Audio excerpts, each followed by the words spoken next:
Richest person రాజకీయ నాయకుడు జగన్మోహన్ రెడ్డి.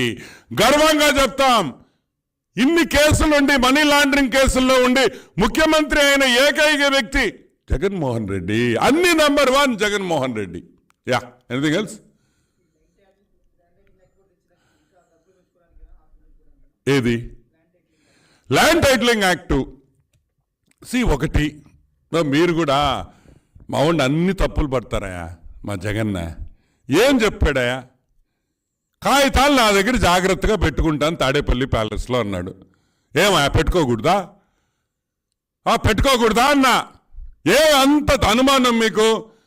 మీ భూమి మీరు జాగ్రత్తగా పెట్టుకోలేరు కాబట్టి మీ భూముల్ని, మీ భూమి కాగితాలని, మీ దస్తావేజుల్ని మీరు సరిగ్గా దాచిపెట్టుకోలేకపోయారు కాబట్టి ఆయన పెట్టుకుంటున్నాడు మీకోసం. తప్పేంటి? అది కాదు, తప్పేంటి?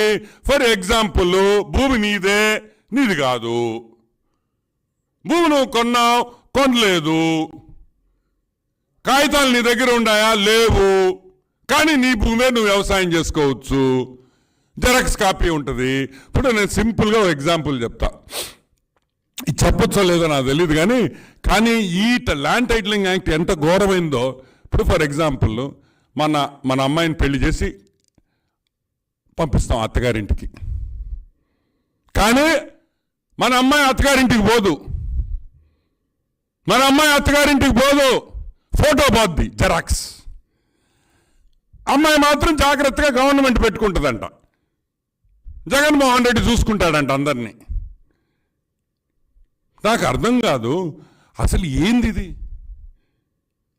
మా అమ్మాయి పోయి మీ దగ్గర ఉండేదేంది, ఆమె ఫోటో మీరు మాకిచ్చేదేంది, మా అల్లుడికి ఇచ్చేదేంది? ఏమైనా అర్థం ఉందా? పిచ్చా చాతస్థమని అడుగుతున్నా. మా కాగితాలు మా దగ్గర ఉండాలా, నీ దగ్గర ఉండాలా? అసలు ఎన్ఐసి అంటే ఏంది? National informatics centre. అది వద్దు.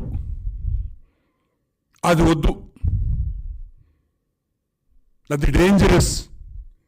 ఎందుకంటే అది సెంట్రల్ గవర్నమెంట్ది. నీ నాటకాలు ఆడవు, నీ నాటకాలు సాగవు. కాబట్టి ఎన్ఐసి మాకొద్దు. We don't want NIC. అది సెంట్రల్ గవర్నమెంట్ సంస్థ. మా వాళ్ళు ఉండాలి, మా రెడ్లు ఉండాలి, మా కడప రెడ్లు ఉండాలి, మా పులివెందుల రెడ్లే ఉండాలి అని ఆ క్లియర్ రివరా ఏందో ఒకటి, క్లియర్ రివర్ కదా అది, క్రిటికల్ రివర్ అనే కంపెనీకి ఇచ్చావు. ఓడెవడో కూడా మనకు తెలియదు. కానీ నేను మాత్రం ఆ పేరునగానే అనుకున్నా ఇడు పులివెందులోడు అయి ఉంటాడు రా అని.